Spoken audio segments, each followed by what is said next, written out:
Hi, everyone. Thank you so much for joining us today. I have Tyler here from Teriyaki Madness, and I'm so excited to talk about this brand.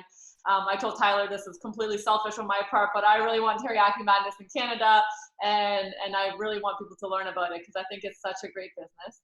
I did also share with Tyler that I don't normally love food businesses because it is such a tough business to be in, but Teriyaki Madness has completely caught my attention because they have done so well over the last few years. So I'm so excited to have you here today, Tyler, to share a little bit more about Teriyaki Madness and tell everybody in Canada about it.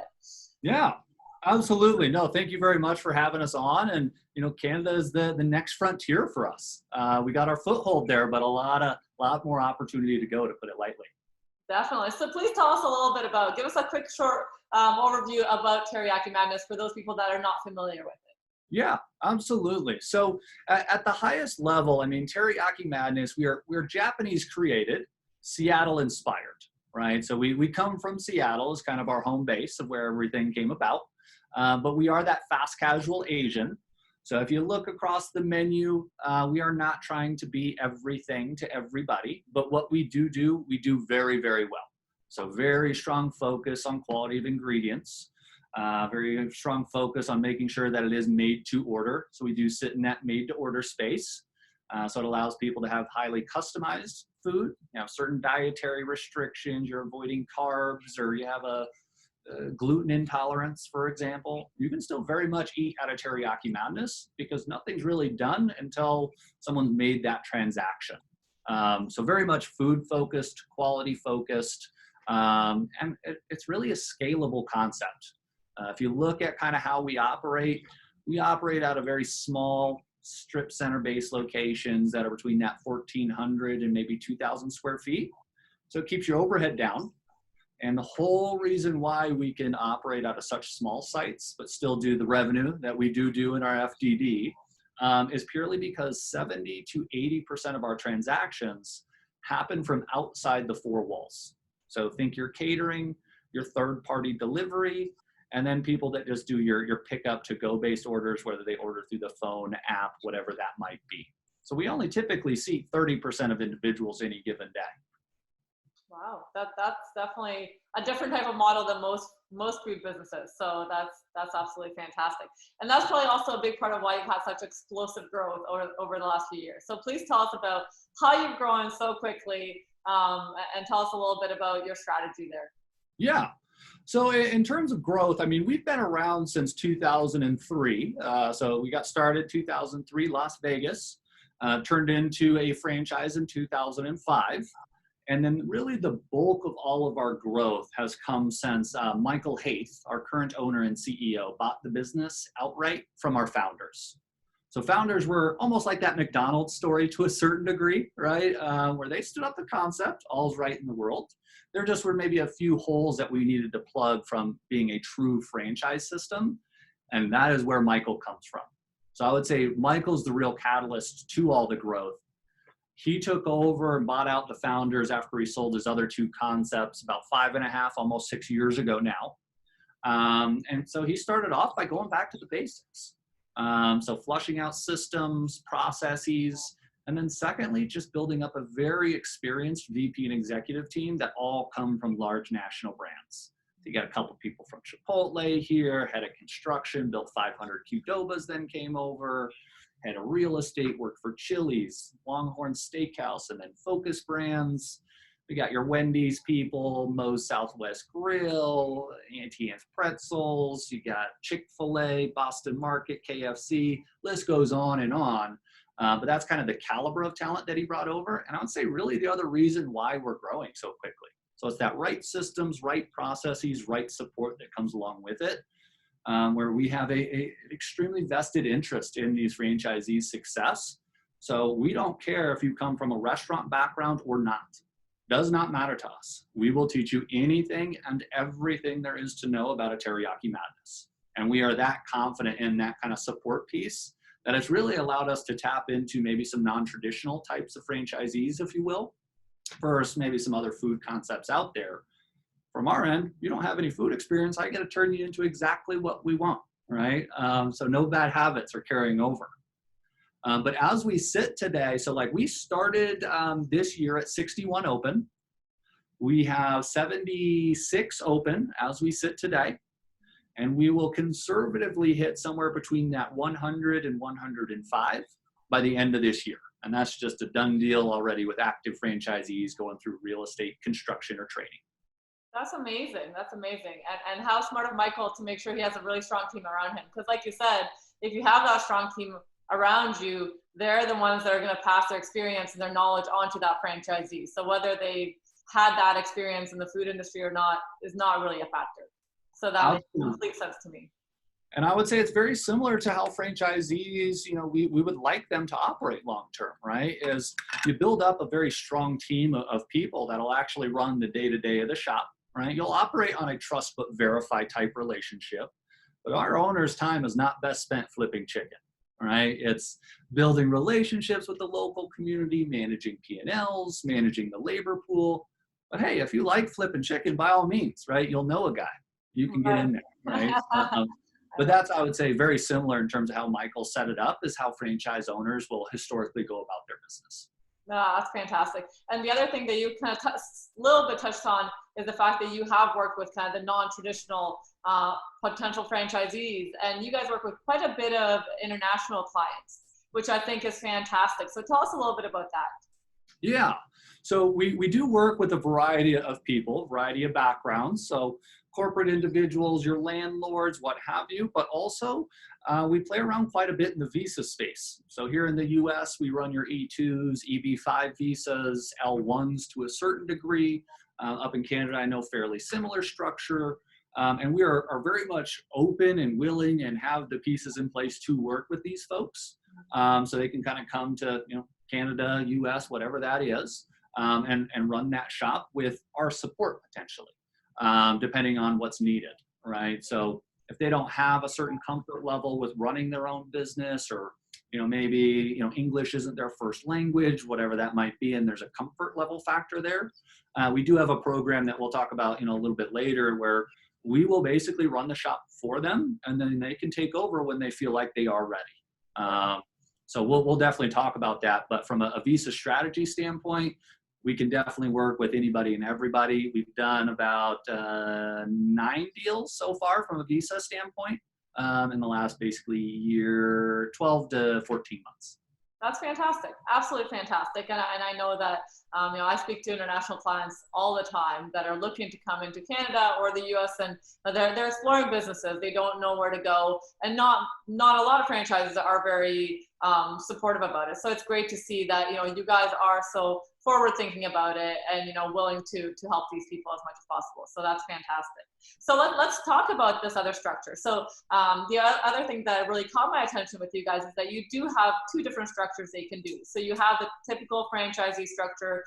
Somebody comes in, they buy the restaurant, they run it as the owner operator. But you do have another very interesting structure with restaurant Sherpas that I'd love everybody to know about. So can you share a little bit about that?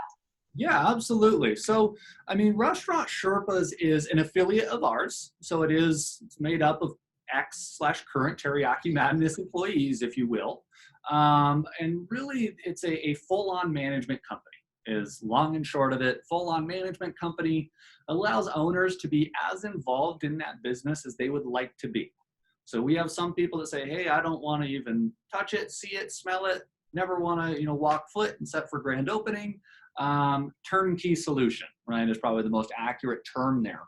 We borrowed it from the hotel space because we kept getting approached with folks like, you're talking about in terms of internationals, international clients, people looking at visas, your landlords that have empty spaces that don't want to run a concept themselves, or just that corporate individual that says, hey, I know I can run this business, but there's a certain level of a safety net that I'm looking for, where I would prefer to have, guaranteed income from my corporate job in the short term, and then eventually take over that business. So we built Restaurant Sherpas as the solution to that. And Restaurant Sherpas will do anything and everything as if it is a Teriyaki Madness corporate shop. So they do all hiring, they do all firing, retraining, they do food consistency marketing, they pay all bills, and then there is a tremendous amount of reporting back to the actual franchise owner. So they know, hey, what is the business doing? What are we working on? Where are we going this week, this month, this year? So there is weekly reporting, monthly reporting that rolls up. And the VP of Restaurant Sherpas, he comes from Chipotle, to give you an idea. So Chipotle runs a very similar model to a certain degree, where they have managers in different places, and then they have a territory manager. That's more or less a very similar kind of structure, I would say, to how Restaurant Sherpas truly works. Now, Sherpas, for some people, they will have Restaurant Sherpas run their business forever, for their entire life cycle with us, which is absolutely fine. Other people will say, hey, I want you guys to do the heavy lifting over the first year, maybe 2 years, whatever that is, and then I want to take over that business. That is also fine and encouraged, as long as we know that's what you're looking to do. They operate on a yearly contract. So some people will use Restaurant Sherpas to do the build-out process, and then do the grand opening. And by the time you get through those pieces, we might run the shop for about 6 months. So we do that initial kind of flood of, it's the most hectic time, any grand opening, right? So we'll kind of run all that piece, and then they'll step in and take over. Other people just say, hey, I'll do the build out because I got a couple hours a week. And then you run it from here on out. So that is the true solution for those people that are more of that semi-absentee to full absentee type of owners, but also maybe those that, you know, want a little bit more support beyond what's provided from Teriyaki Madness, if it's kind of a time restriction. Because that first 6 months to the first year, I would say, is always the most critical in standing up any business, ours included. Well, that's amazing. I love that option, because I find so many clients that I work with, they have their corporate job that it's terrifying to leave, right? You're investing all this money into a business that a lot of times they don't want to leave it until they get that money back, or they have their savings built up again, or whatnot. So it's great for them to be able to invest in a business, have it run, and then once it generates the income that they're looking for, then they can maybe make that leap, or they take that income, they invest in another one. So I absolutely love that structure, and I think that's something that's very, very helpful to a lot of different individuals. So that's absolutely fantastic. The other thing that I want to touch on before I let you go here is that so many people think that, you know, everybody's struggling during this COVID time, especially restaurants, and they are. There are so many that are struggling, but not you guys. You guys have actually done fantastic. So please share a little bit about how you've done so well during such a hard time. Yeah, and this is always a little weird to talk about, right? I mean, as individuals, COVID is anything but good, right? I mean, I'm out there with the rest of us, right? It's don't be careful, wear your mask, or, you know, wash your hands, right? So it's a little weird from that standpoint, just because from a Teriyaki Madness level, we haven't been busier. So from people being interested in the franchise, but also just the shop performance. So, I mean, we sit in that fast casual space. On average, fast casual is up about 2 points year over year from a same store sales standpoint, which is much better than your full sit downs, right? That is not something you probably want to be in right now. But we are actually up 16 points year over year from a same store sales standpoint. And I would say it's due to a couple of key reasons. One is that customers were already interacting with us in basically this COVID type manner, where only 30% were typically sitting down and consuming the product inside the four walls. So they were already used to kind of this grab and go, or, you know, taking it and running, whatever that might be, delivery, right?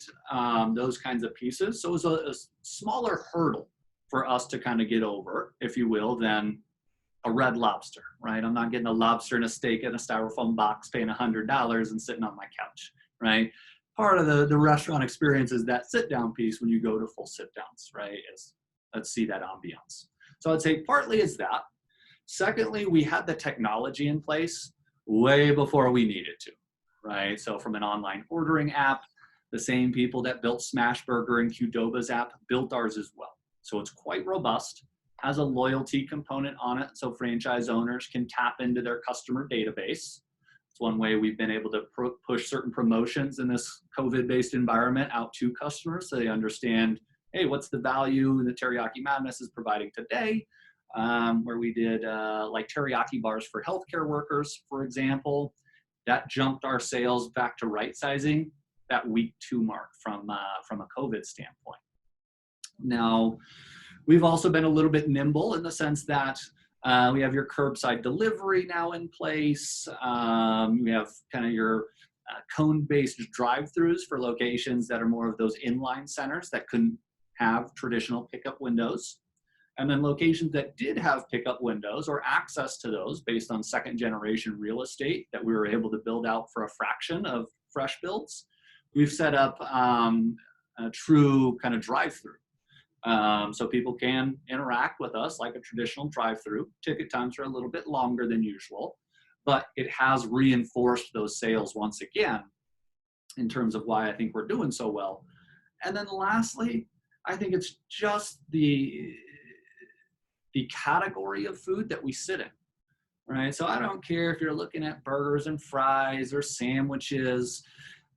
The sogginess factor is a real thing, right? In burgers and fries and sandwiches. It's like, oh, if you drive that sandwich for 30 minutes and you drop it off at my front door, we all are not going to be happy, right?